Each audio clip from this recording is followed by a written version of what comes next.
Kalala Yahweh, Bo Shema Masha Yawoshia, Shema Yasharada Yahweh Alahayana Kadabamashmaka. Shalom, may peace, serenity, and prosperity be multiplied unto you all. Now, we want to do a quick lesson provided by Psalms chapter 141. And in this chapter, we will learn the importance of accepting correction,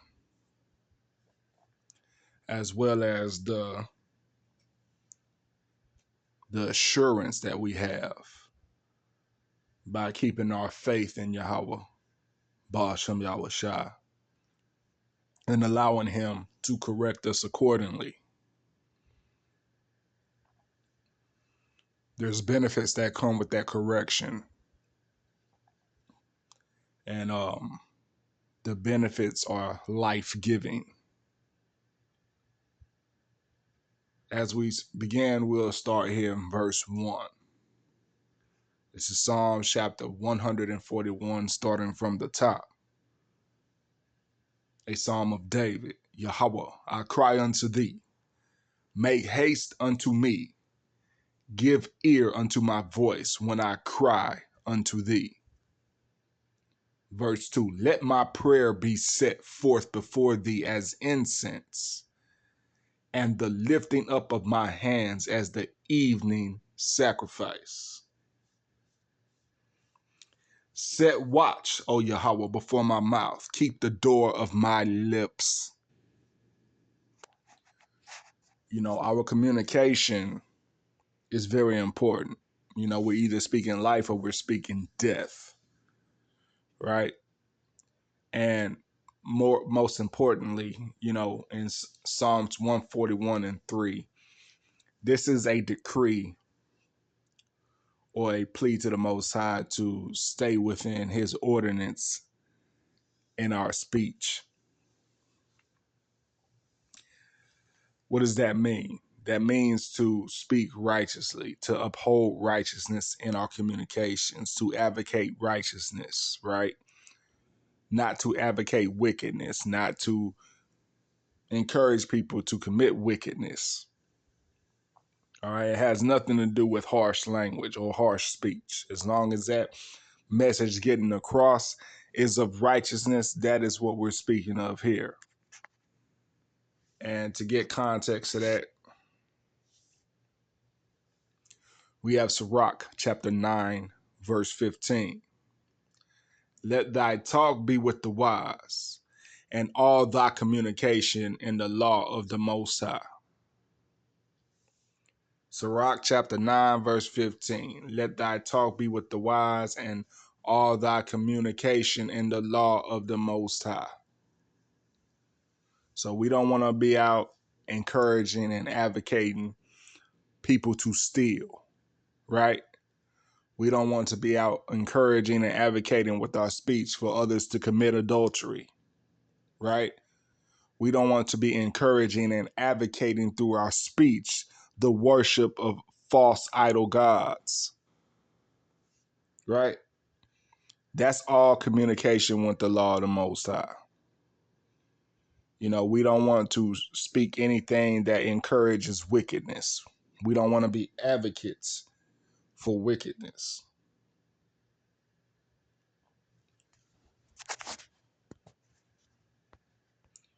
Verse 4.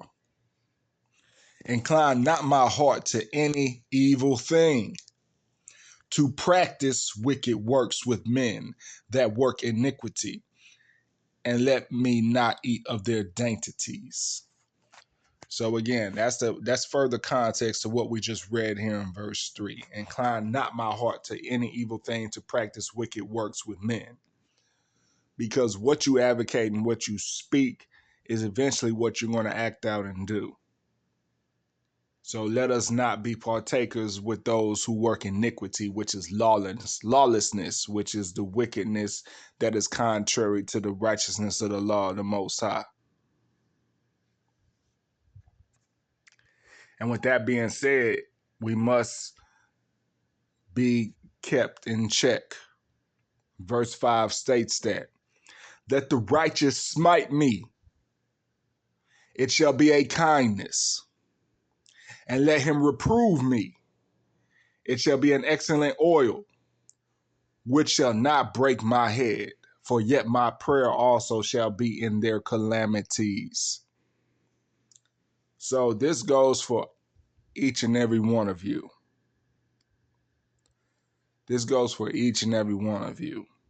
If there was a time that you got cut by any of these lessons from this platform, and you're still sticking around and you're still learning, hey, you enacted Psalms 141 verse 5. And it's very important that you have a grasp of this understanding because it is life-giving. It says, let the righteous smite me. Let the righteous smite me. It is better to be smited by the righteous by a sharp rebuke than it is to be smited by the wicked,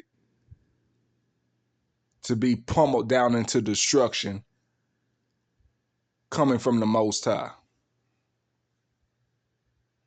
Because if you're smited by the righteous by a sharp rebuke, you get help from the Most High. But if you're smited by the wicked, you're going to get further destruction from the Most High. See, some people rather be checked by a wicked person than a righteous person. They handle it better being checked by a wicked individual than they would a righteous individual. And it shows. It shows for every unsubscriber to this channel and even on IG, because IG people think they want the truth. They follow the IG page, which is in correlation to the lessons that we do here, and then they get offended by some post or something that's shared, and then they unfollow. It's hypocrisy. Okay, it's better to take that rebuke, that short rebuke. It's better to get cut by righteousness than to be smited by wickedness. Because if you're smited by wickedness, you're most likely going to get destroyed altogether. And we'll get to that. We'll get to that. Don't worry. Further context here. Proverbs chapter 15, verses 9 through 10. The way of the wicked is an abomination unto Yahweh, but he loveth him that followeth after righteousness. So if you ever got rebuked, if you ever got cut by any of the lessons that the Spirit brought out through this channel, and you're still taking heed, you understood and you corrected, you received the correction and the edification, the Most High loves you. But if you got cut and you wanted to jump ship and you want to follow some smooth words by some false prophet, or you just wanted to indulge in the pleasures of the world, the Most High hates you. You're an abomination. Because he says the way of the wicked is an abomination unto him. So yeah, if you're jumping on side of wickedness after you got cut by righteousness, yeah, you're an abomination. And you need to hurry up and repent and get it straight. Verse 10. Correction is grievous unto him that forsaketh the way. Y'all hear that? Do you see that? This is Proverbs 15 and 10.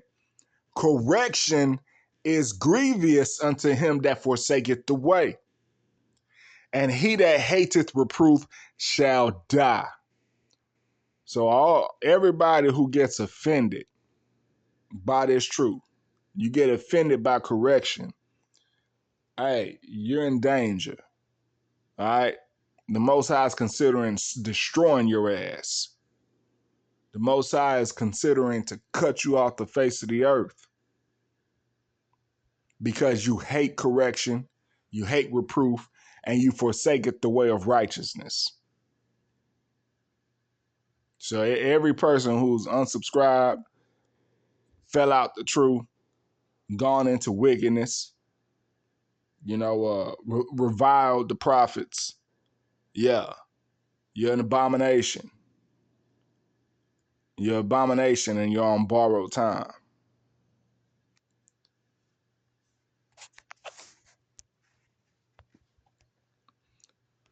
Verse 6. When their judges are overthrown in stony places, they shall hear my words, for they are sweet. So yeah, the wicked judges get overthrown. And then you want to listen.